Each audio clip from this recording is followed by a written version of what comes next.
वो मियाँ मोहम्मद बख्श साहब ने कहा था ना, आप फरमाते हैं रेत वजूद तेरे विच सोना एवं ही नजर ना आवे, अंजुआं दा पानी दे मोहम्मद रेत मिट्टी रुड़ जावे। है तुम्हें क्या पता हजरत इन आंसुओं में क्या ताकत है हजरत। मेरा इतना ही होता है, अखां पिजियाँ समझो कम हो गया। बस हजरत वो अपनी भी कोताहियाँ मेरे सामने हैं और उसकी अताएँ भी मेरे सामने हैं। कितना नवाज दी। एक गुनाह जे माँ प्यो देखे देवे देश निकाला। आए हाय लख गुनाह पिया मेरा मौला वेखे पर्दे पावड़ वाला। आए क्या नहीं हमने किया, क्या नहीं किया। और भाई हम एक बार किसी को बुलाएं ना आए तो चलो हम इग्नोर कर देंगे, दूसरी बार ना बुलाएं को बड़ा कलेजे वाला होगा जो इग्नोर कर देगा, तीसरी बार कलेजे वाला भी कहेगा चलो। लेकिन देख लो हजरत जी 37 साल हो गए मुझे दिन में 5 बार बुला रहा है, मैं नहीं जाता। कोई छोटी बात है हजरत जी, 37 साल 5 बार दिन में। अल्लाहु अकबर अल्लाहु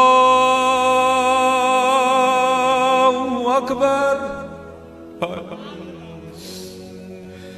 अशहदु अल्ला इलाहा इल्लल्लाह अशहदु अन्ना मुहम्मदर रसूलुल्लाह। है आलम आ रही है हजरत जी, थाने से सिर्फ एक स्पाटा में आके ये कह जाए ना भाई 12:30 बजे तूने थाने में पहुंचना है, तुझे SHO साहब ने बुलाया, मैं 12:30 नहीं मैं 12 बजे थाने में जाके बैठ जाऊंगा। लेकिन क्या है दिन में 5 बार सदाएं आती हैं, हय्या अला सलाह।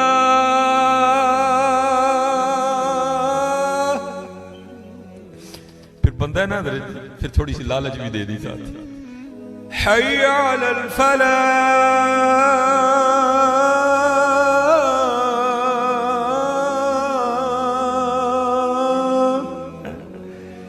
लेकिन वो कितना बेवफा हूं मैं, नहीं जाता है। लेकिन क्या है हजरत जी, हमारी बेवफाई पर भी वो इतना प्यार करते हैं। हमारी बेवफाई पर भी वो इतना प्यार करते हैं। अगर हम बावफा होते तो क्या होते हजरत हैं? वो इब्राहिम अलैहिस्सलाम ने बिस्मिल्लाह ना पढ़ने की वजह से खाना उठा लिया ना, तो वही क्या आई है इब्राहिम ने क्या किया, अर्ज किया अल्लाह तेरा ना ही नहीं लिया है। फरमाया मुझे भी तो देखना, मुझे 70 साल हो गए हैं, खिला भी रहा हूँ पिला भी रहा हूँ। इसलिए हजरत जी कर लो, आज कर लो हजरत, ठीक है जी। और कुर्बान जाऊं हजरत जी, हमारी बेवफाई पर भी वो इतना प्यार करते हैं। अल्लाह, ये लिखा है अमीरुल मोमिनीन हजरत सैयदना उमर बिन खत्ताब रज़ियल्लाहु ताला अन्हु, आपकी खिदमत में एक बाप और बेटा है। तो आपको पता है जी बाप बेटे की शक्ल मिलती है, किसी की ज्यादा मिलती है किसी की थोड़ी मिलती है। कई जगह ऐसे भी देखने को मिलता है कि बिल्कुल हूबहू एक जैसे, जिसको फोटोकॉपी कह लें हम। वहां भी कुछ ऐसी सूरत हाल थी, सिर्फ इतना था कि बेटा जवान था, दाढ़ी काली थी, बाप बूढ़ा हो चुका था, झुर्रियां आ गई थी, दाढ़ी सफेद हो चुकी थी, शक्ल यहां तक कि अमीरुल मोमिनीन हजरत सैयदना उमर बिन खत्ताब रज़ियल्लाहु ताला अन्हु भी हैरान हुए, बगैर नहीं रह सके। आपने फरमाया मैंने बड़े बाप बेटा देखे हैं, लेकिन जितनी मुशाबत तुम दोनों की है मैंने नहीं देखा। वो बेटा आगे से अर्ज करता है, बाप अर्ज करता है हुजूर अगर आप इस बच्चे का किस्सा सुनेंगे तो आपकी हैरानगी में और इजाफा होगा। आप फरमाते मैंने कहा सुना। वो अर्ज करता है अमीरुल मोमिनीन मैं एक ताजिर हूँ और मेरी बीवी हामिला थी, ठीक है, तो बस कुछ माल तैयार हो चुका था, अगर ना लेके निकलता तो माल ज़ाया हो जाता, नुकसान होता बड़ा, इसलिए मुझे निकलना पड़ गया।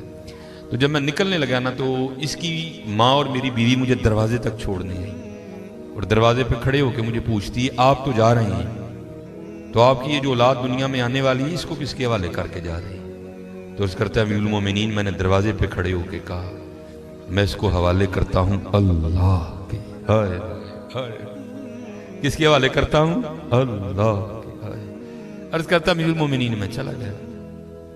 जब वो मैं तिजारत से वापस लौटा तो दिल हवा में उड़ रहा था, बेटा होगा तो ये नाम रखूंगा, बेटी होगी तो ये रखूंगा।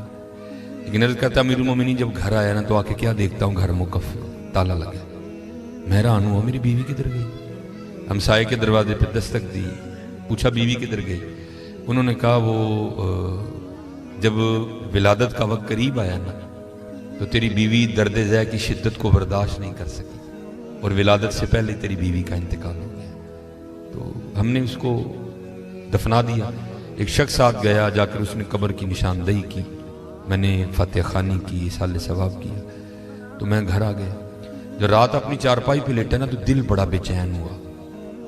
दिल चाहा कि फिर बीवी की कब्र पे जाके ना मैं फातिहा खानी करूँ। अल्लाह आपको पता है हाल ये है कि हम दिन के वक्त भी डरते कब्रिस्तान नहीं जाते, तो रात को जाना कोई सौखा काम तो नहीं है ना, लेकिन क्या कुदरत खींच रही थी। अर्ज करता अमीरुल मोमिनीन मैं रात को अपनी बीवी की कब्र पे चला गया। जब गया ना जाके क्या देखता हूँ, कब्र से शोला रोशन है, आग निकल रही है। मैं बड़ा हैरान हुआ, ये तो बड़ी सोमो सलाद की पाबंद थी, इसकी कब्र में आग क्यों लग गई। इरादा किया कब्र खोल के देखूंगा। मैंने कब्र खोली, कब्र में उतरा तो क्या देखता हूँ, बीवी का मुर्दा वजूद पड़ा है और ये बच्चा उसके साथ खेल रहा है। मैं बड़ा हैरान हुआ, ये क्या है।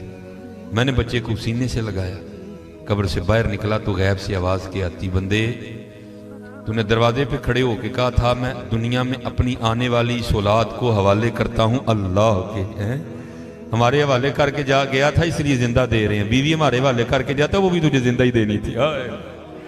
अल्लाह करके तो देखो अल्लाह। आज हमारे लिए सबसे मुश्किल काम यही हो गया कि करके तो देखो। हमारी बेवफाई पर भी वो इतना प्यार करते हैं। अगर हम बावफा होते तो क्या होते हैं। और मैं एक आसिफ साहब ने कहा इसके बाद में अब आपको ये भी बताऊं वफा करने वालों ने क्या। मैंने कहा ना हमारे लिए तो ये 4 बाल बड़े मुश्किल है। कभी आपने इस तरह आज तक सुना आपको कोई बंदा मिला हो जिसने ये कहा हो जनाब ये दाढ़ी के बालों की वजह से मेरी गर्दन में दर्द निकल आई है। वो बैल हर बंदे की जेब में 1.5 किलो कह रहे, लेकिन ये 4 बाल हमसे नहीं रखे जाते। अब सुनो ढेर लगा। मैं एक ही बात आसिफ साहब ने कहा है, मैं सुना के बाबा साहब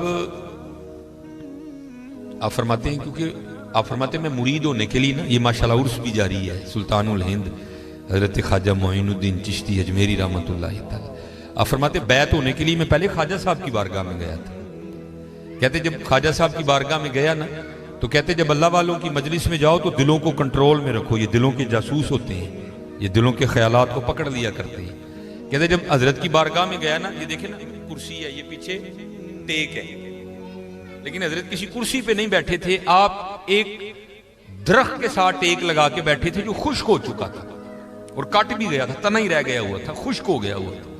कहते जब हजरत की बारगाह में गया ना तो दिल में ख्याल आया अल्लाह भाई चंगा वली दरख्त ना टेक लाए तो दरख्त खुश्क रहे, ये कैसा वली है। कहते जब हजरत की बारगाह में बैठा ना तो आपने दरख्त पे नजर डाला तो सरसब्जो शादाब हो गया, टहनियां निकल आई, फल पड़ गया। कहते फिर हजरत ने नजर डाली, खुश्क हो गया। 2-3 बार हजरत ने इसी तरह किया। तो कहते हैं फिर मुझे मुखातिब करके फरमाने लगे फरीद वो तू फकीरी करना है कि रब ना लड़ाई लेना है।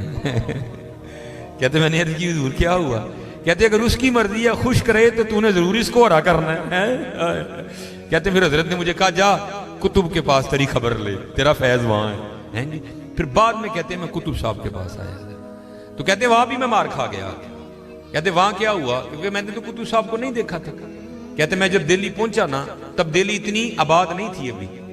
कहते मैंने वहां जाके ना पूछा, मैंने कहा भाई यहाँ कुतुबुद्दीन है कोई, तो मैंने उनसे मिलना है। तो बच्चे खेल रहे थे और कुतुब साहब खड़े उनका खेल देख रहे थे और कुतुब साहब के बिल्कुल जवान, क्योंकि कुतुब साहब का 39 साल की उम्र में मिसाल हो गया था। तो बच्चे जवान थे, बच्चे खेल रहे थे, कुतुब साहब देख रहे। लोगों ने कहा जनाब वो कुतुब साहब खड़े हैं। कहते फिर मारा गया। दिल में ख्याल आया अल्लाह भाई पीर लब्बा लेकिन लब्बा मुंडई। बाबा साहब की बड़ी उम्र थी उस वक्त। कहते मैंने कहा पीर लब्बा लेकिन लब्बा मुंडई। कहते कुतुब साहब ना अपनी वो कुटिया में चले गए। कहते मैं बाहर जाके खड़ा हो गया। कहते जब कुतुब साहब बाहर आए ना तो दाढ़ी सफेद हो चुकी थी और बूढ़े हो चुके थे। कहते फरीद हूं तेरा पीर होने दे लायक होया कि नहीं होया है। कहते मैं कदमों में गिर गया। मैंने कहा हुजूर माफी ना कर। मुझे मुखातिब करके कहते हो फरीद तुझे उम्र से क्या लगे हो, तुझे दुकान से क्या लगे, तुझे तो सौदे से कर्ज होनी चाहिए, सौदा ना मिले फिर तेरा इतराज बनता है। तुझे उम्रों से क्या लगे भाई, बेनियाजियां बादशाह की। चाहे तो पंगूड़े में हजरत ईसा अलैहिस्सलाम ऐलान कर दे इन्नी अब्दुल्लाह तानियल किताब वजअलनी नबिया। अगर वो चाहे तो महबूब करीम अपने अपने पालने में लेट के जनाब अपनी उंगली के इशारे से चांद को इधर उधर घुमाए हैं। बादशाह की बेनियाजी है हजरत, जो चाहे सो करे, उम्रों पे क्या लिखा है हजरत है। तो कहते फिर कुतुब साहब ने ना मुझे सैरो सियाहत का हुक्म दिया, फरमाया फरीद सैरो सियाहत करो। कहते मैं सैर करता करता ना एक इलाके में पहुंचा, तो मैंने वहां जाके पूछा यहाँ को मर्द है? तो उन्होंने कहा भाई इतने तो कोई नहीं है, वो सामने जो पहाड़ है ना उसके ऊपर एक गार है, वहां रहता है एक मर्द। कहते मैंने बड़ा जोखम उठाया, मैं पहाड़ की चोटी पे गया। कहते जब गार के मुंह पे पहुंचा ना तो वहां जाके क्या देखता हूं, एक टांग कटी पड़ी है गार के मुंह पे, गोश्त पोस्ट नहीं कोई, टांग ही कटी है बस। कहते हैं मैं खैर गार में गया, चलो ये मैं बात सुनाता नहीं हूं अक्सर, लेकिन चलो सुना देता हूं। कहते हजरत उठे और उन्होंने ना मुझे अपने सीने से लगाया और फरमाते फैज का ये आलम था, मेरे कपड़े जल गए। हजरत ने जल्दी से अपनी चादर मेरे ऊपर उड़ाई और मुखातिब करके कहते फरीद ये इस तरह के 7 ਉਹਦੇ इश्क के भांबड़ मेरे सीने च बलते ने भी तेनों तो एक ही दिता है। 7 ਉਹਦੇ इश्क के भांबड़ मेरे सीने च बलन डे ने, तेनों तो एक ही दिता है, तेरे को भी नहीं बर्दाश्त हो। बहरहाल कहते हैं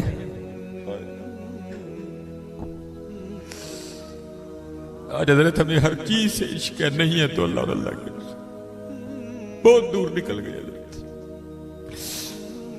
कहते हैं हजरत ने नवाजा, कुछ मामलात थे, हजरत ने रहबरी और रहनुमाई फरमाई, फिर मुझे इजाजत हो गई। पहले तो हजरत सिर्फ खड़े हुए ना, कहते हैं क्योंकि सुन्नत है मेहमान को दरवाजे तक रुखसत करने जाना। कहते हजरत जब मुझे गार के दरवाजे तक मुंह तक रुखसत करने आए तो जब हजरत चले तो हजरत की भी दाईं टांग कोई नहीं थी। कहते मैं बड़ा हैरान हुआ, एक टांग गार के मुंह पे कटी है, हजरत की भी एक टांग कोई नहीं, ये क्या मामला है? कहते मैंने उसकी हुजूरी है क्या है? तो फरमाते रो पड़े। कहते हैं फरीद मेरी आजमाइश आई थी और मैं उसमें फेल हो गया। कहते क्या हुआ? कहते बारिशों का सिलसिला शुरू हुआ, 7 दिन बारिश बरसी। कहते हैं धूप ना निकलने की वजह से गार में इतनी सर्दी हो गई कि मुझे लग रहा था ये सर्दी मेरी जान ले लेगी। कहते हैं 8वें दिन धूप निकली, मैं गार के मुंह पे बैठा ना, धूप से अपने वजूद को गर्म कर रहा था। कहते क्या हुआ? मेरा इम्तिहान आ गया। हजरत जी दावा ना करना कभी भी, इसी सरनगू सी टहनी पे रख लूंगा 4 दिन के, ना बुलंद शाख होगी ना गिरेगा आशियाना। दावा ना कर बैठी हो किते, जिदन दावा उस दिन ही इम्तिहान। बस गुलाम ही रही हो, गुलामा दे की इम्तिहान होने ने, इम्तिहान तो जरनैलों के बड़े होंगे, गुलाम ही रही हो। कहते दावा कर दिया था इश्क का, तो इम्तिहान आ गया। कहते हुआ क्या, मैं गार के मुंह पे बैठा था तो पास एक दुशीजा गुजरी, हसीनो जमील हैं जी। कहते बस नजर पड़ी, जी चाह के पीछे जाऊं और इसको फिर देखूं। शेवत कैसा गलबा आया, माती मारी गई। उस पहाड़ की चोटी पे तो बंदे का ना बड़ा औखा काम है, बीबी कहां से आ गई, होश कर थोड़ी सी। कहते मत मारी गई। फरमाते उठा और उसकी जानिब जाने के लिए गार से सबसे पहले दायां कदम बाहर निकाला तो गैब से आवाज क्या आई, वाह भाई वाह, इश्क दे दावे साडे नाल च जांदे गैरां पिछे। हाय कहते यही वो कदम है जो सबसे पहले गैर की जानिब बढ़ा था, मैंने अपने हाथों से काट दिया। हाँ हमने क्या किया है, हमने क्या किया है? इसलिए कर लो हजरत, कल दरबार लगना है, वहां वो भी होंगे, वहां हम भी होंगे, क्या मुंह दिखाएंगे उनको, क्या किया हमने? इसलिए कर लो हजरत, कर लो। हमारी बेवफाई पर भी वो इतना प्यार करते हैं, अगर हम बावफा होते तो क्या हो।